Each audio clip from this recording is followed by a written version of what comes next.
everyone, thank you for choosing Night Sky.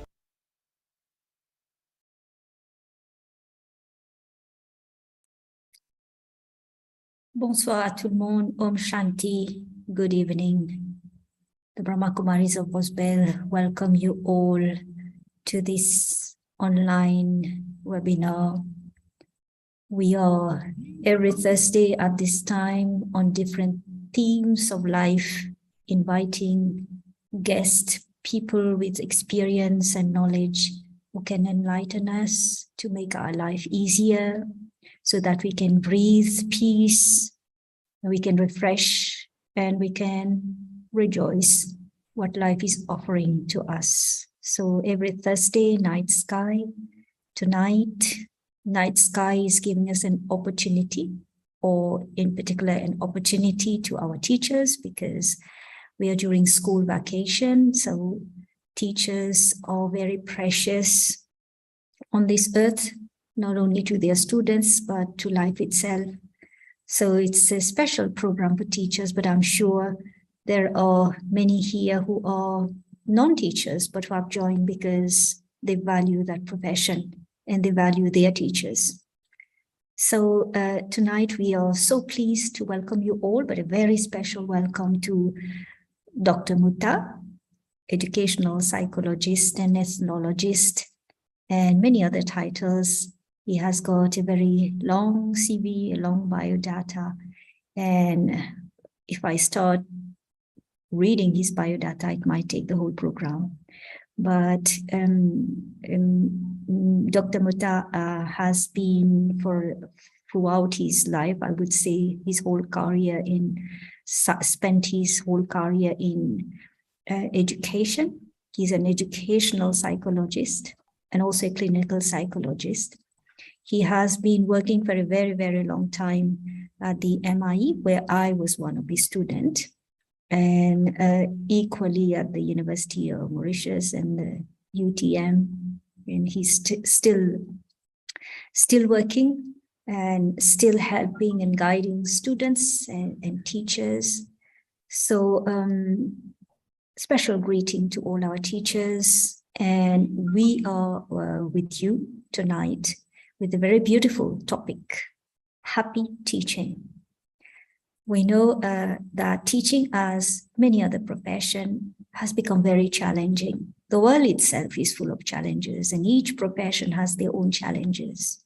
Mais malgré tout, we find teachers doing their best for the future of their students, and that makes this profession so lovely, so beautiful.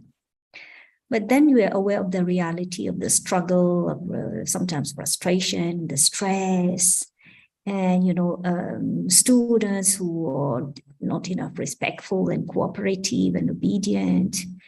And that puts a lot of stress and pressure on teachers, sometimes affecting them mentally, sometimes physically in terms of health, sometimes it affects the home environment, so many challenges. So we felt that let we dedicate tonight at least an hour for teachers to meet and for teachers to reflect together with us how we can make the teaching profession much easier, more joyful, more enjoying, because when teachers enjoy what they're doing, then naturally students, children will enjoy what they'll have to do.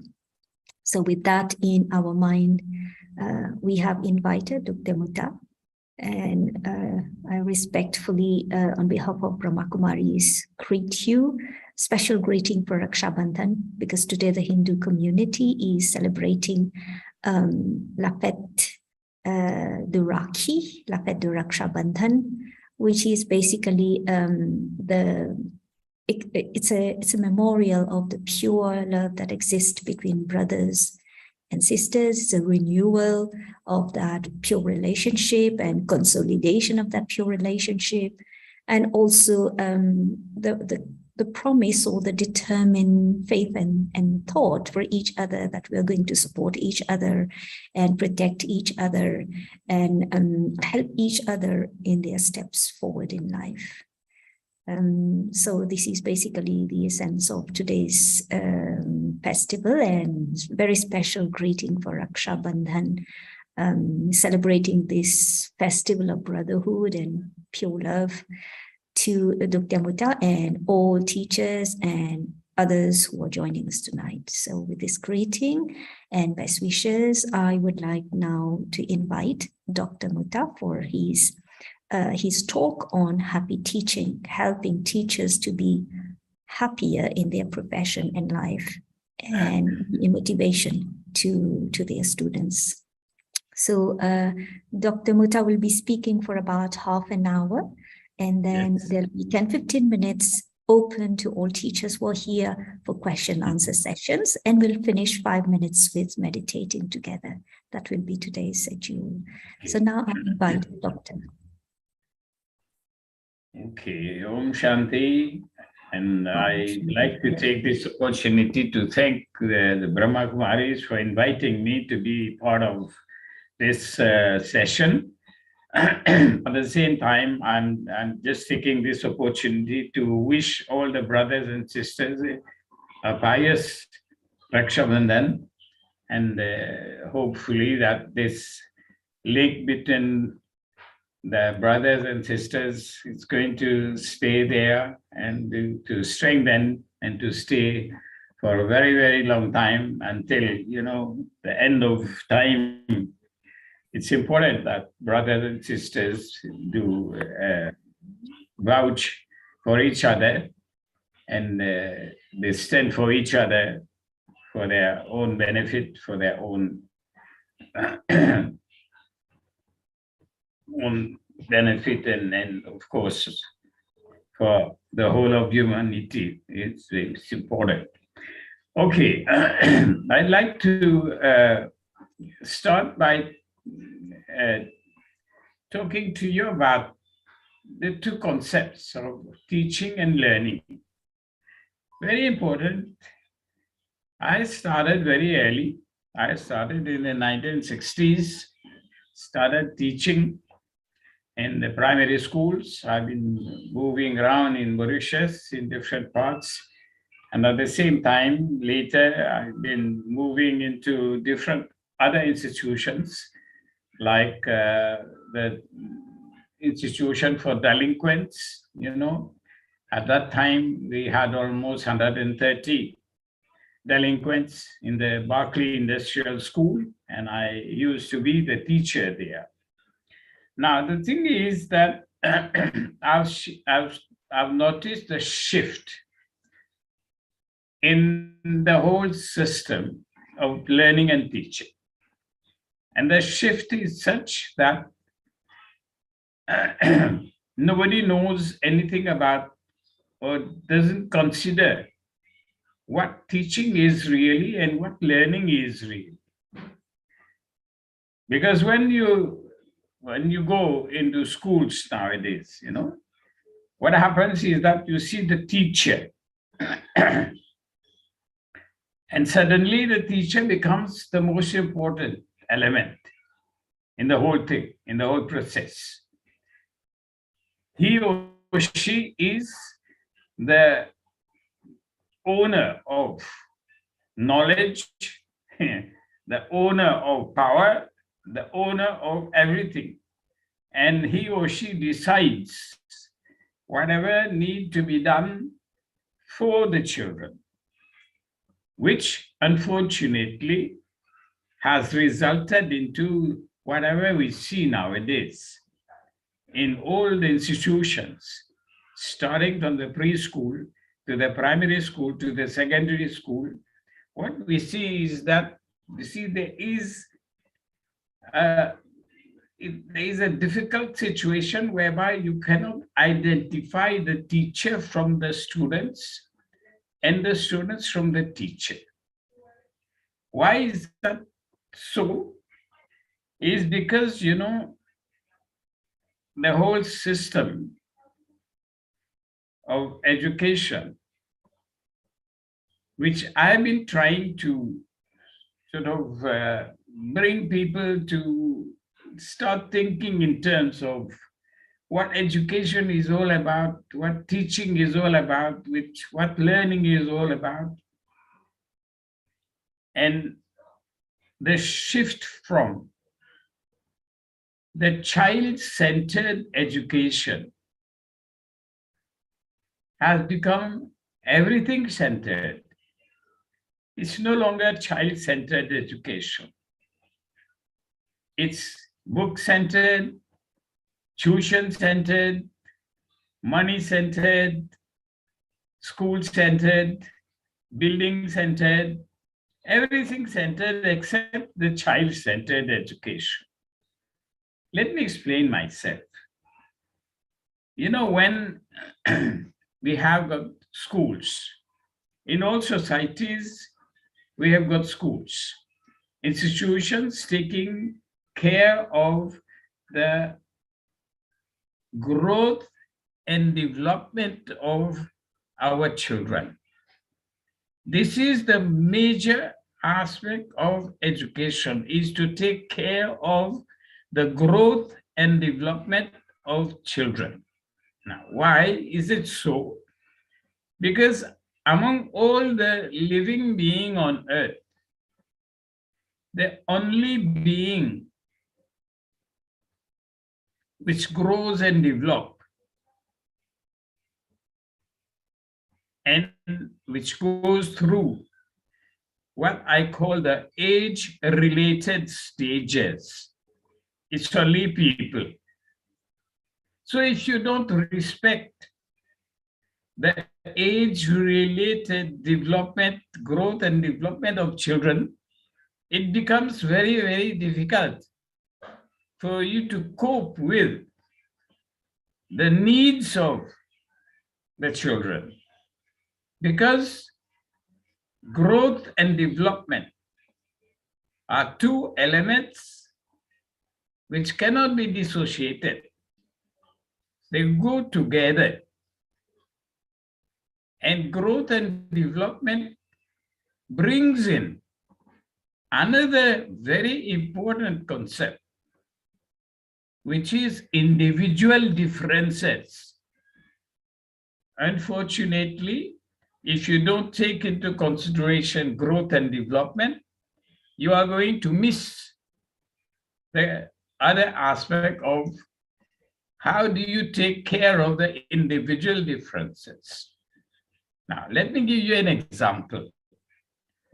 If you go in any of the schools nowadays, any schools, primary, pre-primary, secondary, or whatever, what you see is that people are being categorized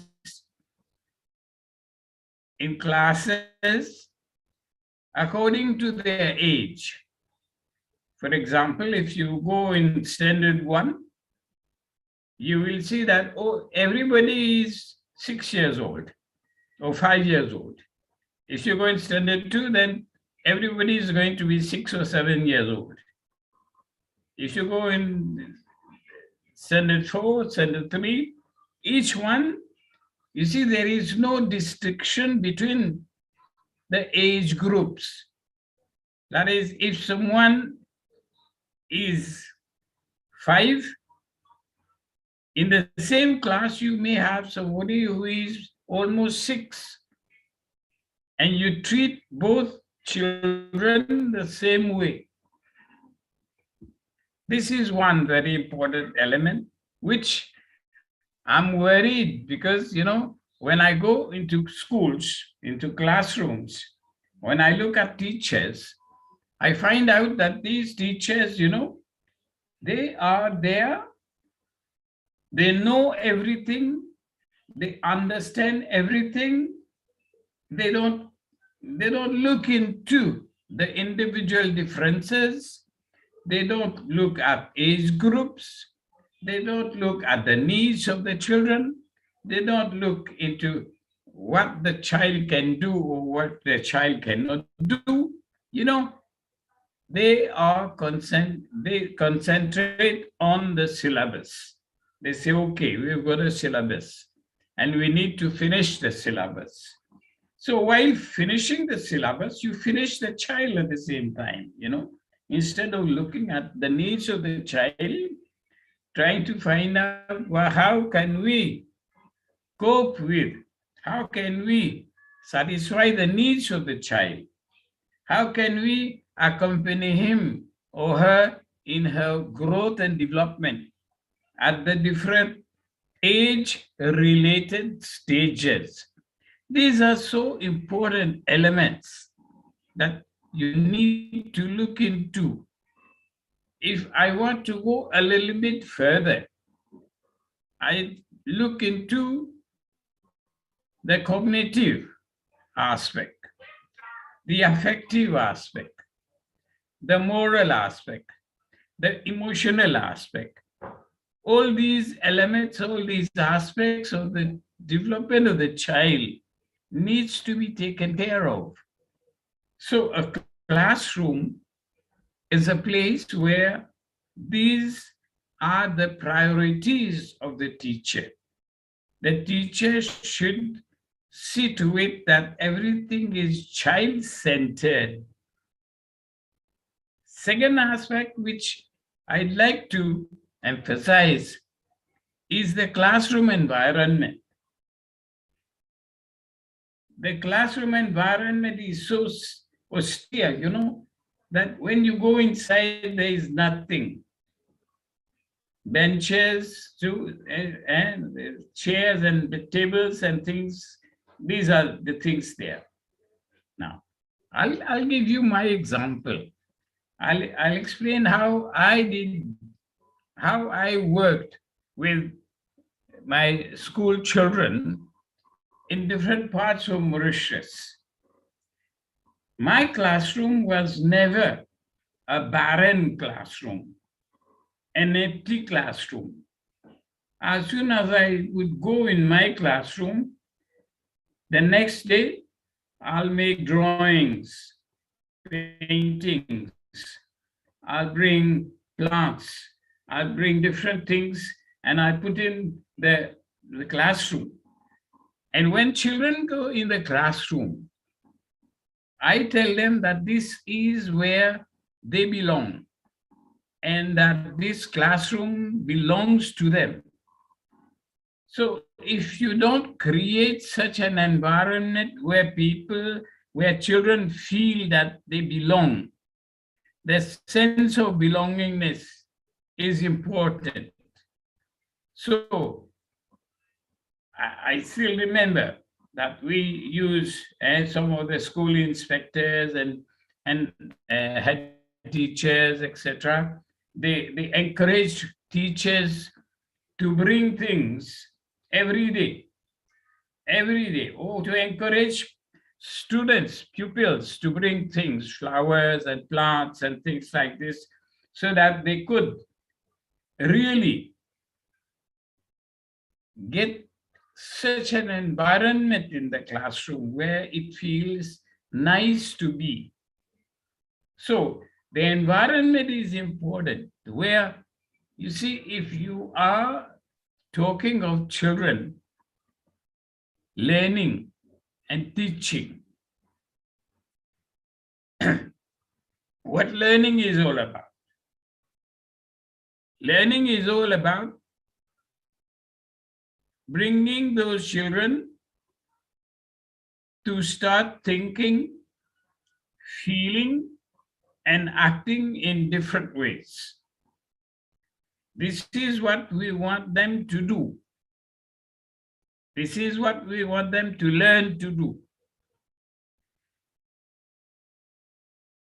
Teaching is something under the guidance of the teacher.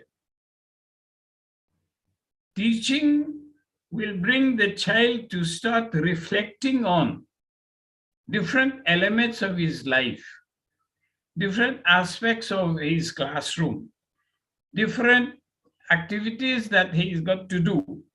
How is he going to get involved in these activities?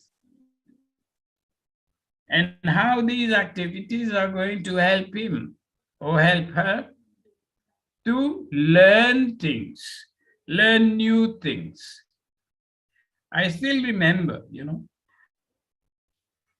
at some point in time, we didn't have any ideas about, what to do.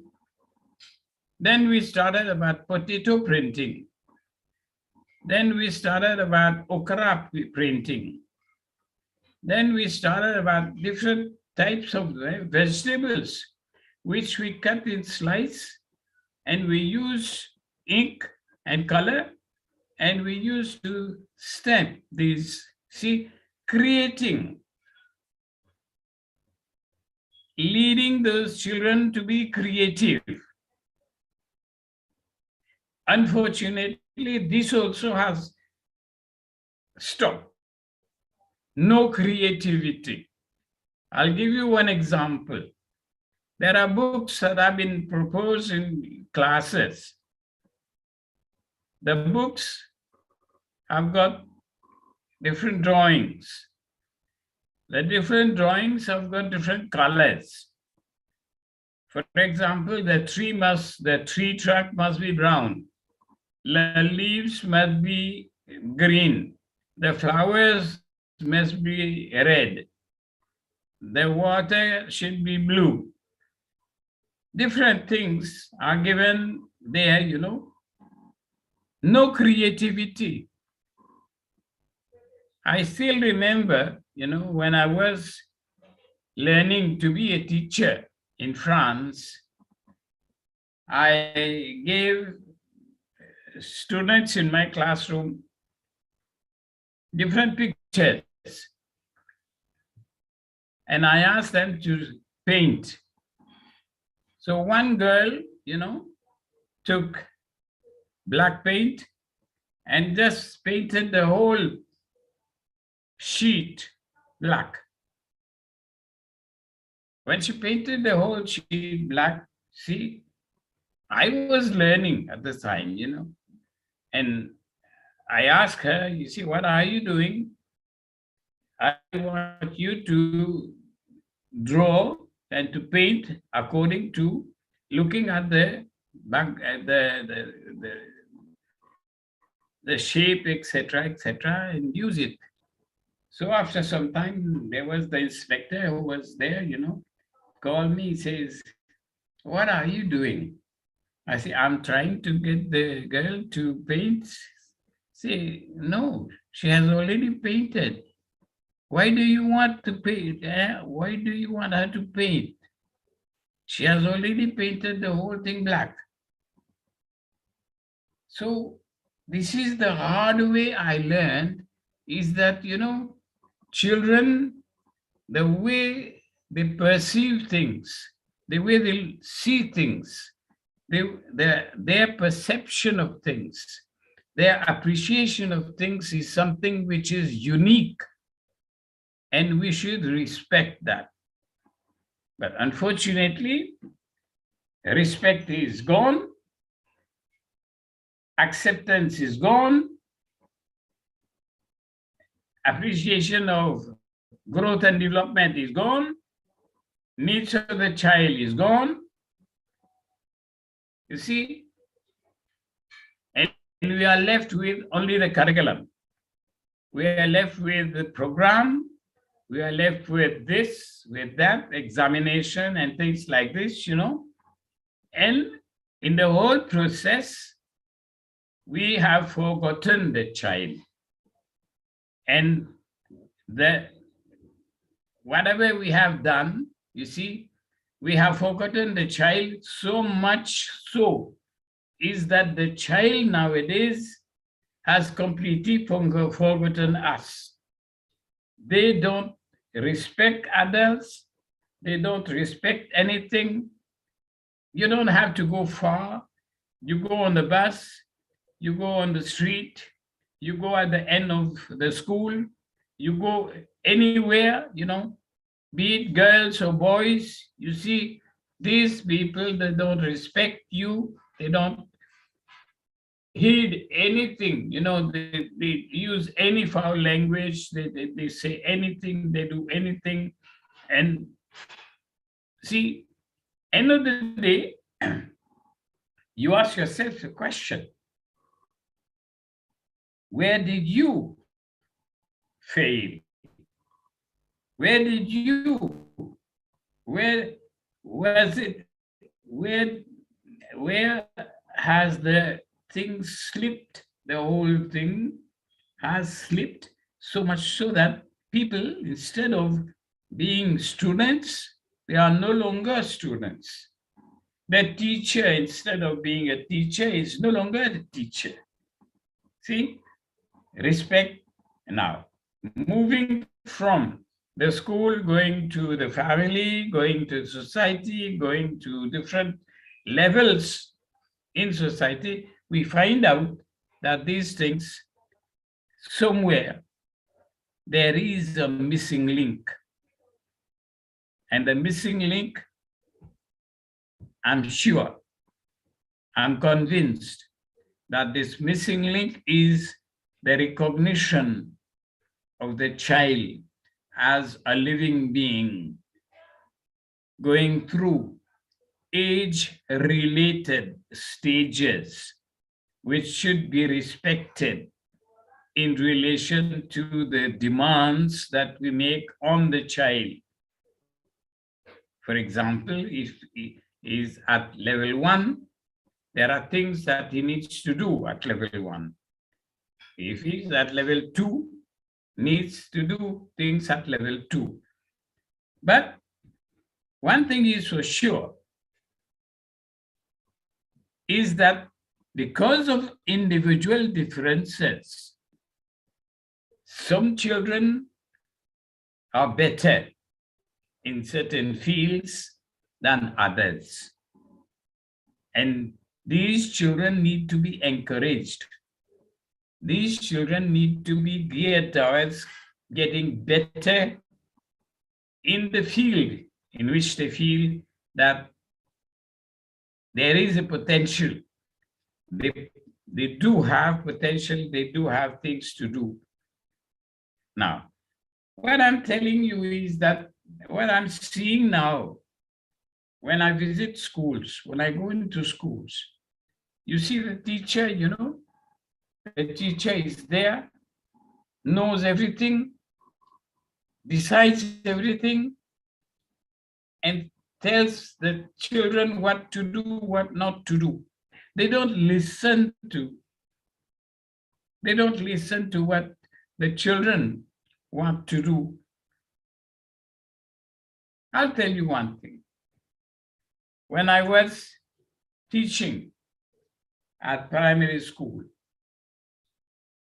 very often I would go in my classroom in the morning and I'd ask my students, what would you like to do this morning? English, French, geography, arithmetic, or what? And they will tell me, sir, we'd like to do English. So we'll be doing English in the morning. We didn't have to, go according to. We'll be doing the topic, the subject that has to be done later during the day, because we'll have the whole day to do that. Same thing happened when I was working with delinquents. I had a class of almost 32 delinquents, aged between 8 to 12. And very often, I went in the classroom and I said, okay, there is something wrong. What do you want to do? They say, we want to play football. I say, okay, good. So we'll go out. I'll give them the ball and they'll play football. And after half an hour, they'll come back in the classroom and say, yes, teacher, now we are ready. You can give us English, French, or mathematics, or whatever. We are going to do that. And can I assure you that the way I treated my students, I still have their respect now. I see them, I meet them, I talk to them. Many of them are grown-ups. Many of them are professionals, are taxi drivers, are, working in hotels, etc., etc. I meet them. And these people respect me because, I used to have a system. I used to have a system whereby the child was more important than anything. My system was child-centered education. I looked into the growth and development. I looked into the age-related stages. I looked into, you see, morning, very often you go in the classroom, you see someone who is a little bit, what's wrong with you? Ask him what's wrong with him, and he'll tell you his story that he's missed something, he's missing. So this emotional aspect, people, human beings are emotional beings. If you don't take care of their emotions, people are thinking beings. If you don't take care of their cognition, if you don't take care of what they think, how they are thinking, what is their perception of things, if you don't look at these things, then you miss somewhere. This is what is happening in our society. We have missed so many things, starting from the preschool, the primary school, the secondary school. I'm not telling you things. You just go and see around you. See whatever is happening. See the attitudes of these people. See what they perceive, how they perceive them as citizens of Mauritius, future citizens of Mauritius. I think it is important for us to stop, think, reflect on what has to be done, and start afresh. It's important to do that. If we don't do that, then we are leading the future generation towards, other things, rather than guiding them towards what we want them to be, who we want them to be as citizens of the country where we are living. Very important that we do that. Okay, you said I had half an hour. I think I've taken a little bit more than half an hour.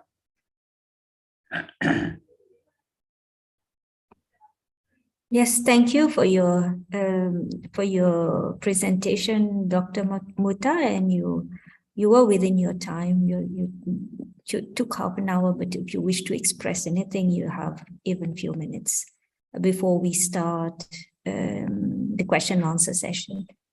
Sure.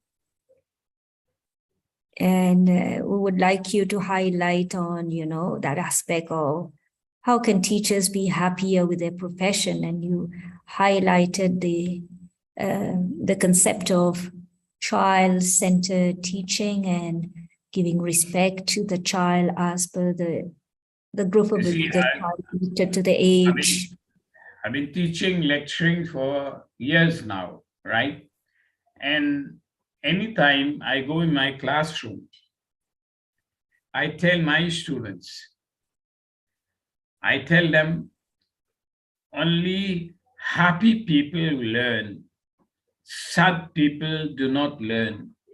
So I create such an atmosphere in my classroom. If you ask anybody, you ask my students, they'll tell you, in my class, see, introduction or whatever we do in the classroom, people enjoy.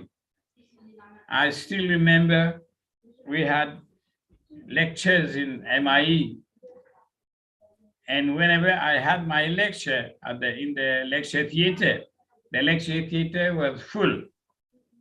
Everybody was there. They wouldn't like to miss. And I still have many of them, working in different ministries, etc. Right? These people, they appreciated. Why? Because, I used to go down to their level. I used to talk to them. I used to stop. I used to, ask them things about what their feelings, whatever they want. You see, what they didn't like or whatever, everything like this, very down to earth.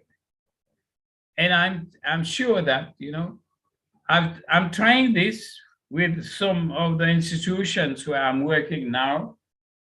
I'm trying to train those teachers, talk to those teachers, and I have at the same time use this platform to sensitize teachers to the need to look into the two concepts which I feel so important is age-related stages and individual differences. These are the two concepts which I am really, I don't want to leave those. I don't want to leave those. I don't want to abandon these. I want people to start thinking in terms of, because we are the only being on earth who go through age-related stages. And these age-related stages give us what we know as individual differences.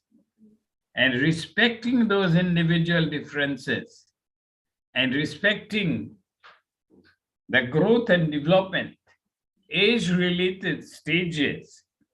When I'm talking about this, I'm not talking only about the physical.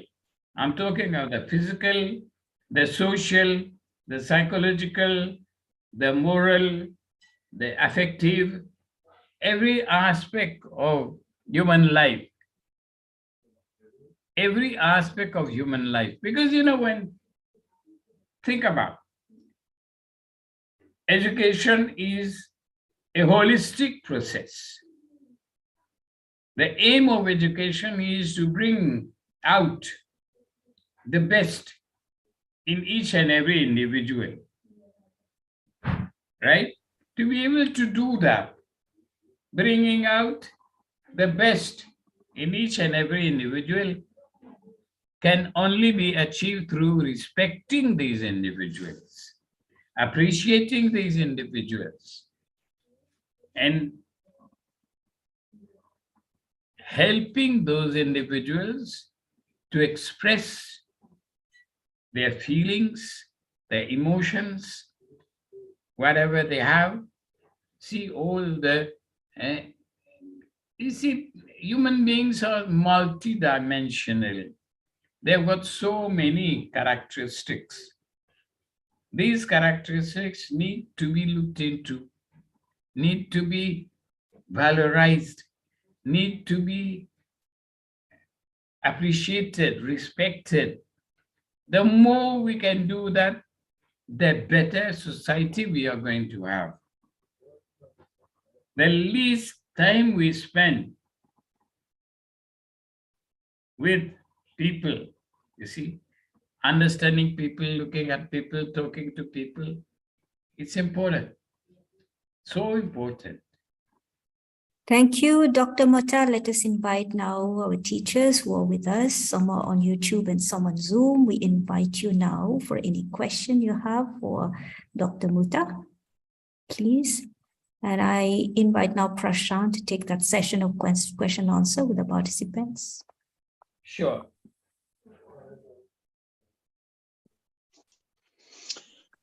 Hello everyone, Om Shanti Sister. Bonsoir, Dr. M.Motah.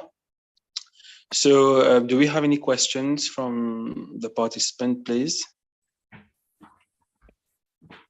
Yes, go ahead.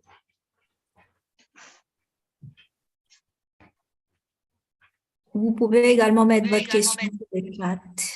Allez-y.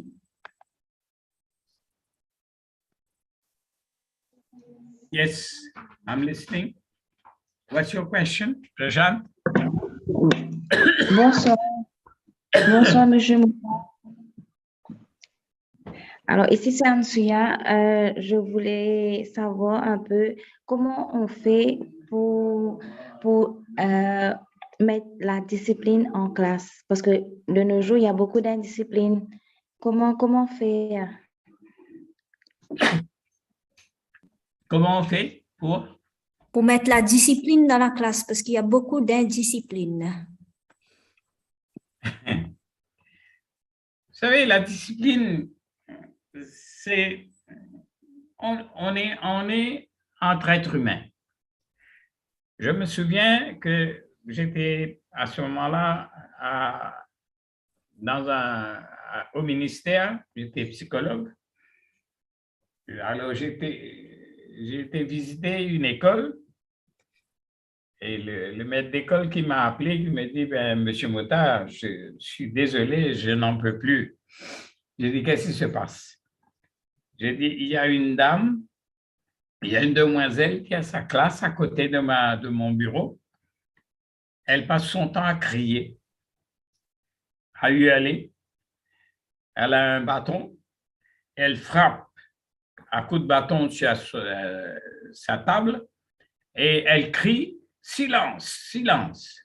À ce moment-là, j'ai été voir la demoiselle.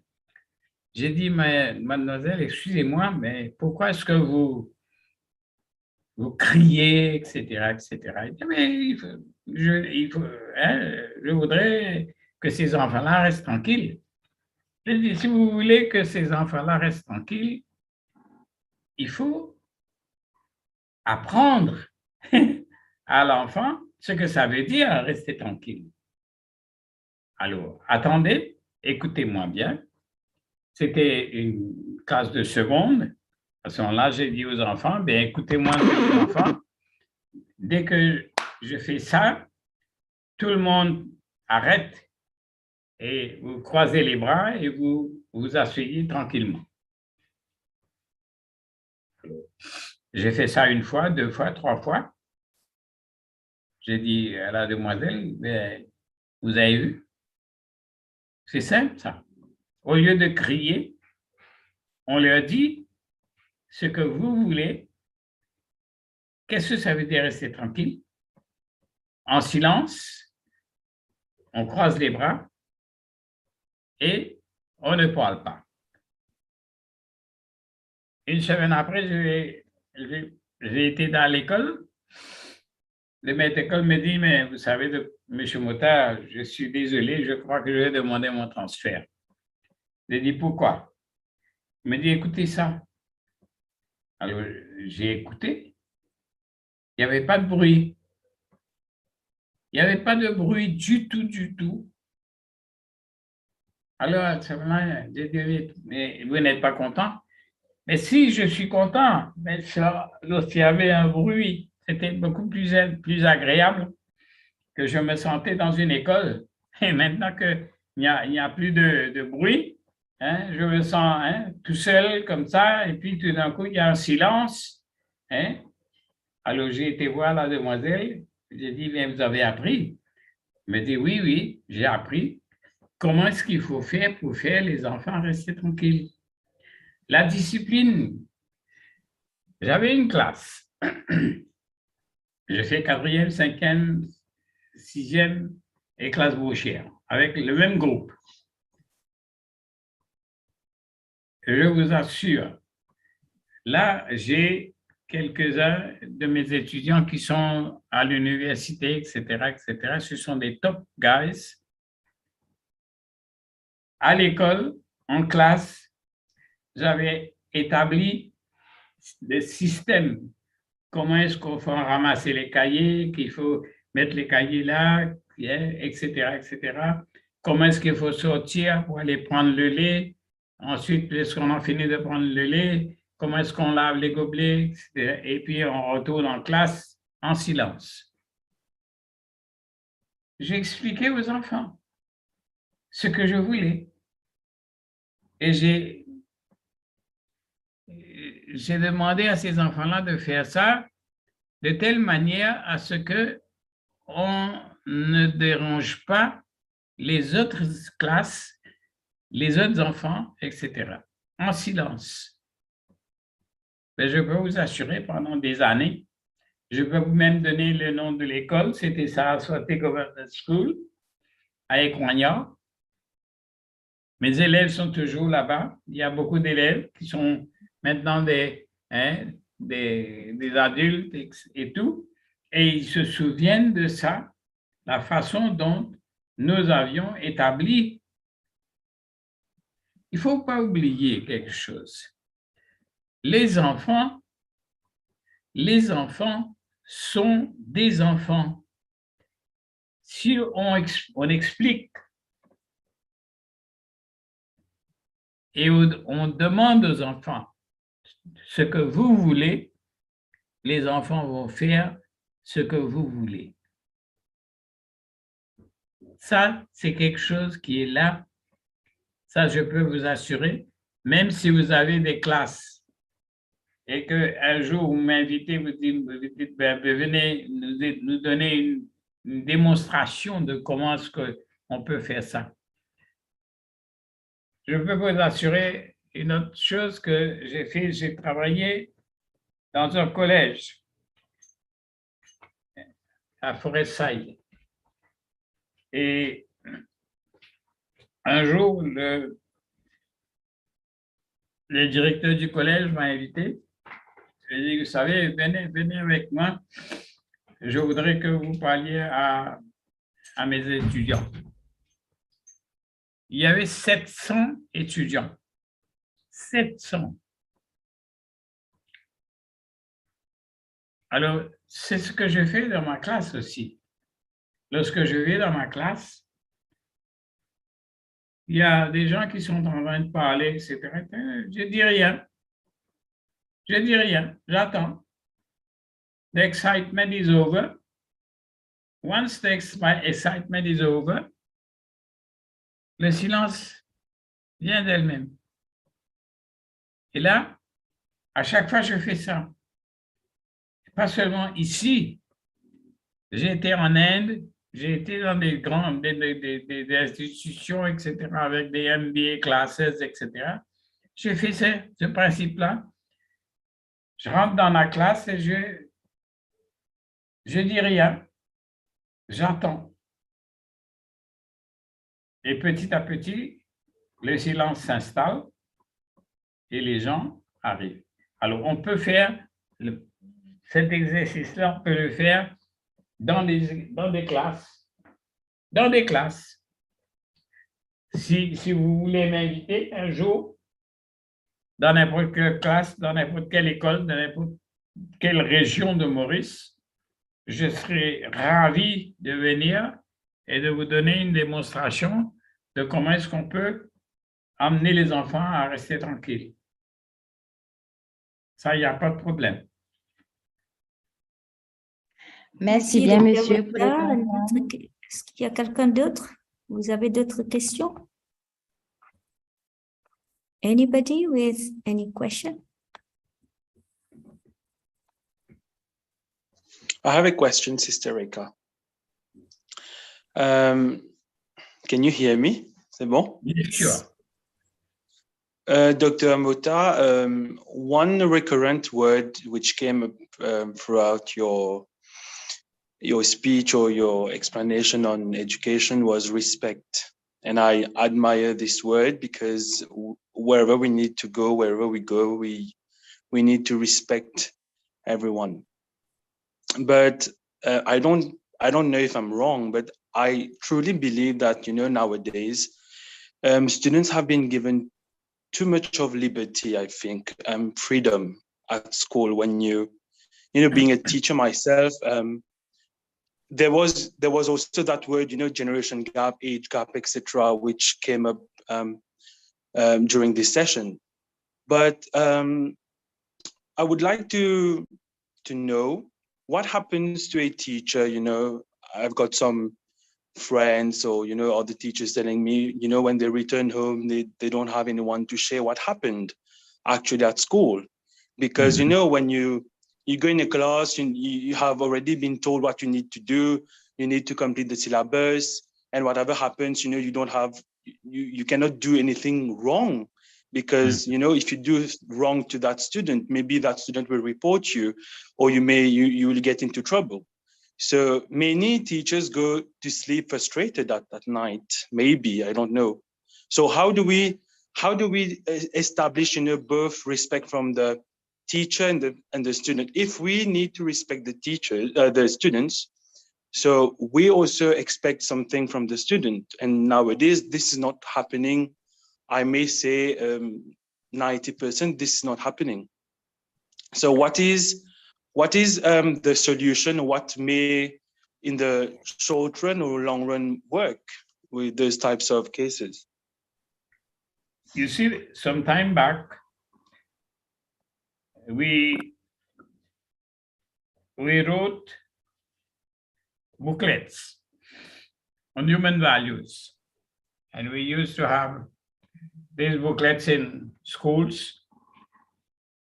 Then for the secondary school, we used to have Education for Life, a booklet which I still have with me, Education for Life. And there was some system that we established, that every morning we had one teacher, and he was you know, informed well beforehand that he's going to talk, that he'll have to prepare 5 minutes talk on the topic. And in the morning, you know, and this brought us to have in schools now, in school at that time, you know, microphone, a mic, you know, so that when the teacher was talking, you know, he would be using the mic, and he would talk for 5 minutes on any topic he would feel would be interesting or would be important for him. Now, doing this, what happened is that students started to get involved. You know, they started to get involved, and they knew. And sometimes you say, hey, mon professeur qui pour causer là. And then say, hey, tel monsieur qui pour causer là. So what happened is that, you know, every day, every morning, 5 minutes, we had someone talk. And this talk was organized in such a way that the students have the right to, in the classroom, take up some of the concepts that have been, you see, for example, you're talking about respect, we're talking about honesty, we are talking about integrity, we are talking about corruption, we are talking about this, about that, you know. So students were encouraged during the classroom for 5 minutes, 10 minutes to talk about these topics. So once you establish a system whereby students feel that they have their own contribution, they can contribute in one way or the other, I think it's a beginning. As I say, I'm ready anytime. For example, I've been doing during the holidays, you know, I've been doing conferences, seminars, etc., for staff in different colleges that have invited me. I've been talking about them, about the topics that they would like to see. So once you start a system, a movement, and you encourage other people to get involved, human beings are human beings, you know. After some time, they will get used to that, and it will, in one way or the other, bring you to appreciate different things, different concepts, different things in your schools. Any other question? Try it anytime. We can try it anytime. Anytime, any place. Surely. Yeah. Thank you.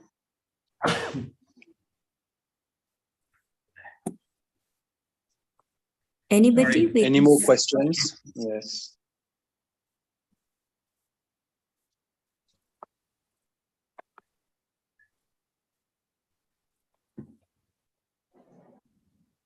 I think no questions. Allez-y.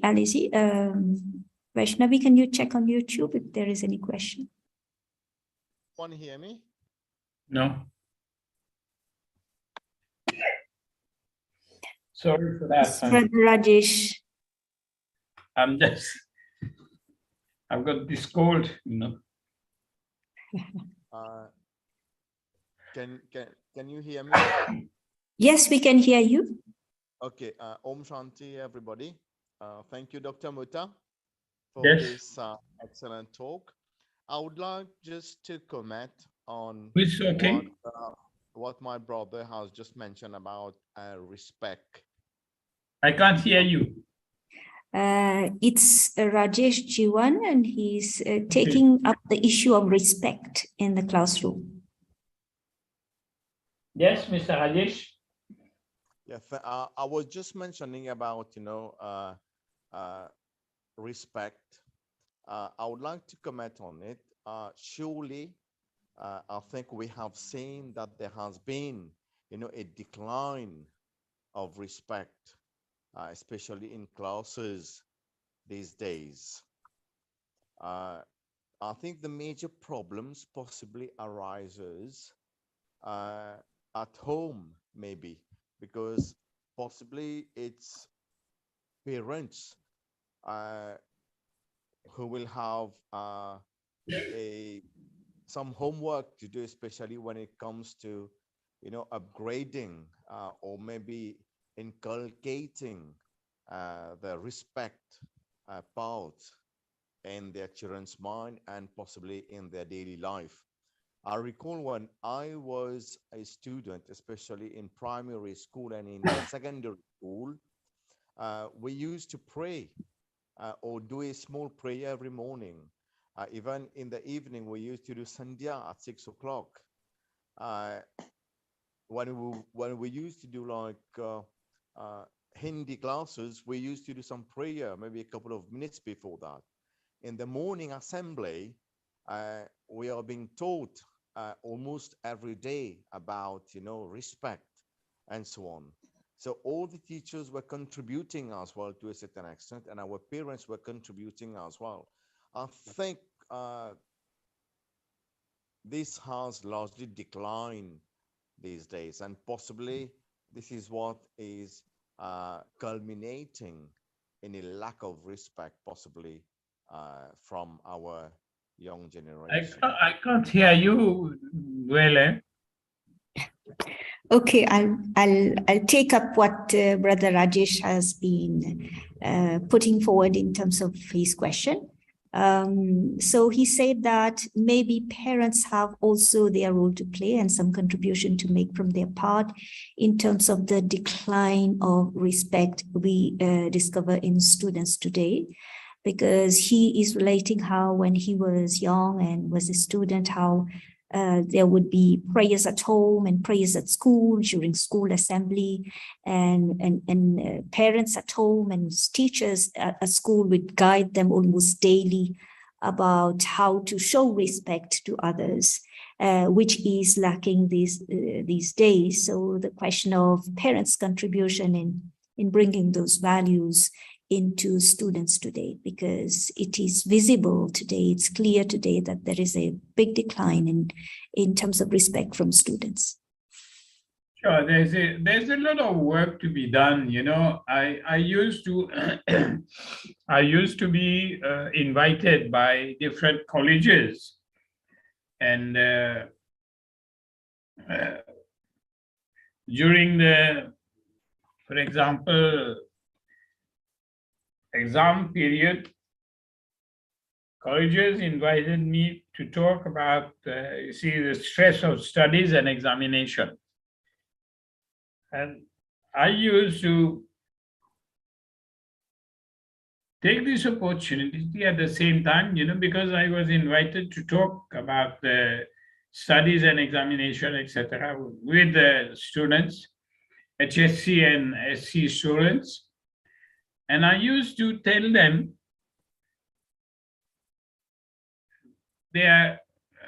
how they could enhance their relationship with their parents.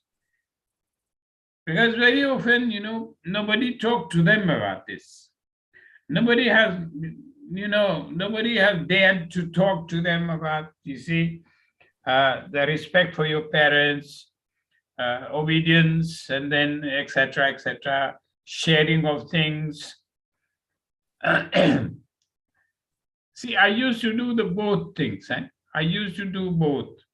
I used to talk to the students in the colleges, but at the same time, I used to propose parent-teachers association. Whenever they had parent-teachers association meeting, I would give them 10 minutes, 15 minutes, or 30 minutes talk on a specific topic, just to sensitize them to the need for that. Because you see, if nobody talked to them about this, they will never know. They will never know. You must talk. You must tell them.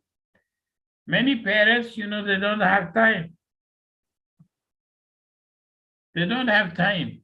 But now, you see, we have got these systems, etc., where this is why I don't refuse. Anytime I've got things to do, if you organize it every week, I'm going to be there every week. You choose the topic and we are going to talk about this. See,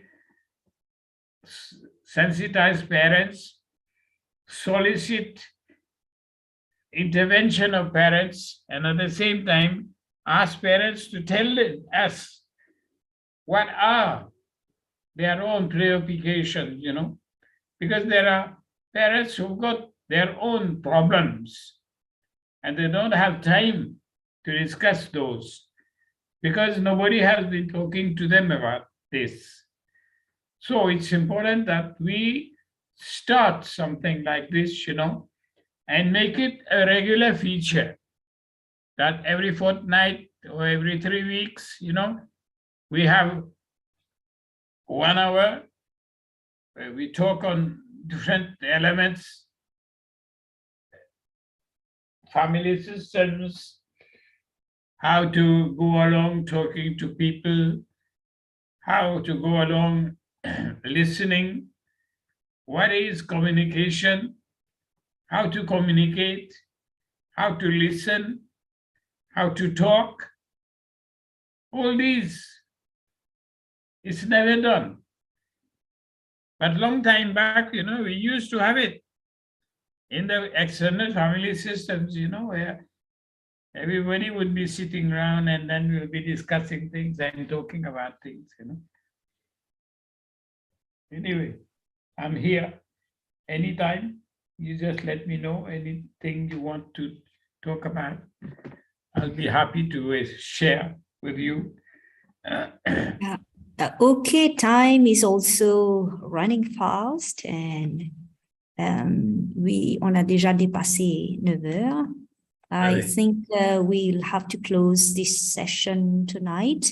Anyway, it was very interesting, and we'll have to put another session for the follow-up of what we enjoyed and appreciated from Dr. M.Motah. And so thank you very much for all that you shared, and thank you those who had questions. I hope that you find some answers from what the doctor has been sharing. We'll have to close this session now, and as we usually do, we finish with a few minutes of meditation or reflection, so that we can absorb what we have been listening and realizing, and what we have been, absorbing within. Alors, donc, merci, Dr. M.Motah, merci à tous les participants sur Zoom et YouTube. Et peut-être, je suis sûre que vous avez des questions que vous voudrez poser à notre guest speaker. Ce sera pour une prochaine fois, je vous assure. Mais là, let us close the session. I invite you all to join me in this short few minutes meditation. Meditation is all about going inside and reconnecting to ourself inside, and revisiting our inner world, because whatever is there outside has an impact inside. And if it is very stressful out there, it disturbs and it disrupts our inner peace. And we all know that, as Doctor has said, if we are not happy, we won't be able to be a good teacher and create good students, create the right teaching, learning atmosphere. So we have to be happy. In the same way, we also have to be peaceful to be able to do that. We also have to be very clean and clear inside to be able to do that. We have to be also very strong inside to be able to do that. So however much time and energy and thought I invest inside will have its benefit on the outside, in terms of my family, my life outside, my profession. Surtout, on parle de notre profession en tant qu'éducateur. So that is why in meditation, we encourage people to go inside and work on yourself and redefine yourself, what kind of person you would like to be and feel inside. And we all choose to be peaceful, happy, strong, positive, hopeful inside. And those are things we don't usually find out there when we are in the field of action, in our professional field. But the more I'm able to cultivate those virtues, those spiritual resources inside, the more they grow, the more that is going to have an impact on my professional, personal, and external life. And so let's journey in to revive our inner resources and awaken that, revive that, and let us try to invest that in our profession. So I ask Vaishnavi to share a small visual for us to help us focus. Je vous demanderai de vous mettre à l'aise sur votre chaise. Just sit up straight with your back straight, your neck straight. Les deux pieds bien posés au sol.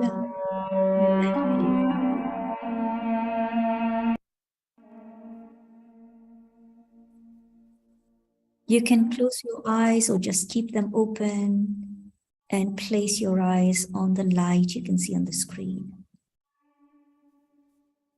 Take a long breath through your nose, deep and long,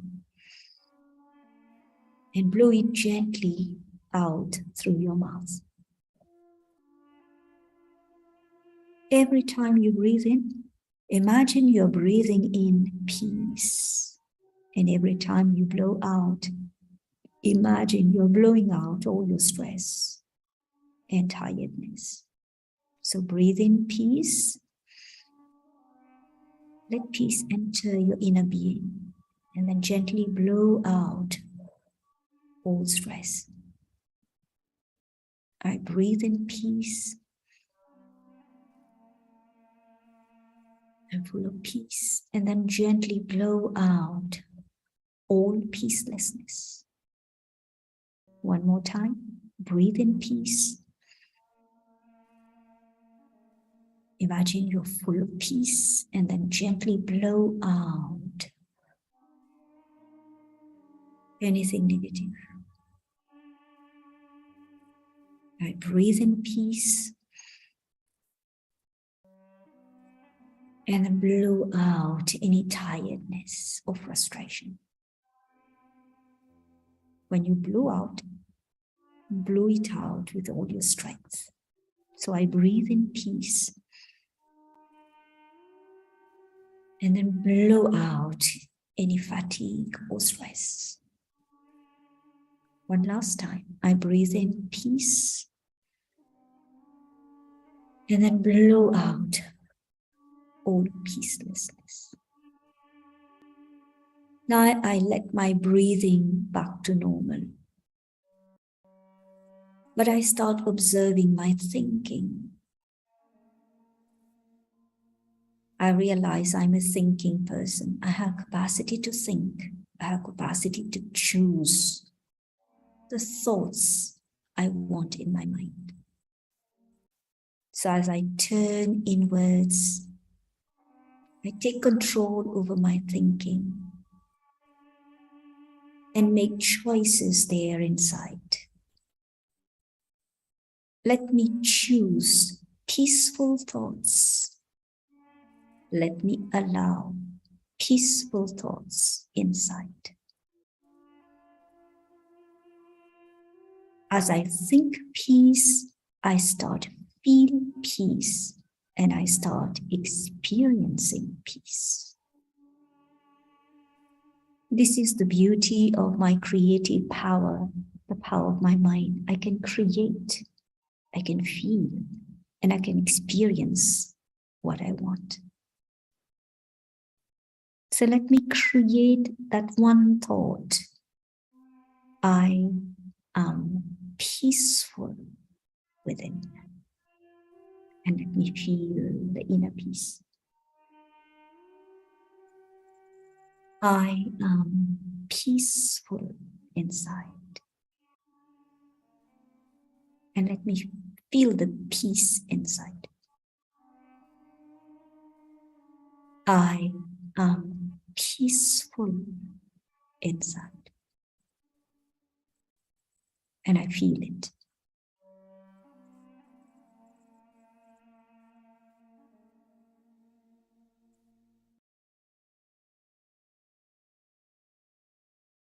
My natural quality is peace.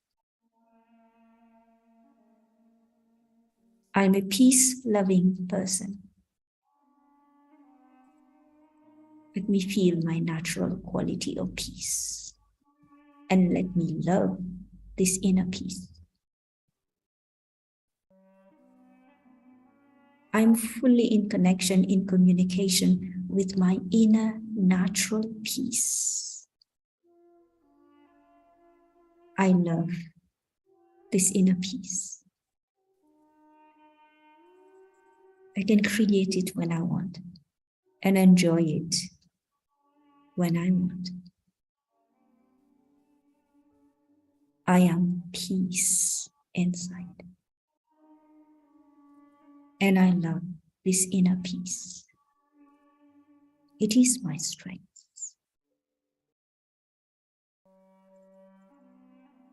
Every time I'm disturbed out there, I know I have to turn in here and just be in the presence of my natural inner peace. I take a long breath. I breathe in peace. And then out through the mouth, I blow out peace. I breathe in peace and blow out peace. One last time, I breathe in peace and blow out peace. Om Shanti. Thank you very much for meditating with us and wish you a very peaceful night. Thank you once again, Dr. M.Motah, for being with us malgré votre santé. On vous souhaite très bonne santé and long life and be with us, and we need you and the students need you. We'll be inviting you in our future program and hopefully more teachers will take the benefit. So everybody, I wish you a very peaceful, pleasant night and a very enjoying weekend. And I know that after the weekend, l'école reprend. And I'm sure that it would be different experience for you as you join your students. Because if you meditate daily on your inner peace, the students will discover a more peaceful teacher and they'll respect that peace by being more peaceful to you, I'm sure. So wish you all the best. Merci et à la prochaine. Om Shanti.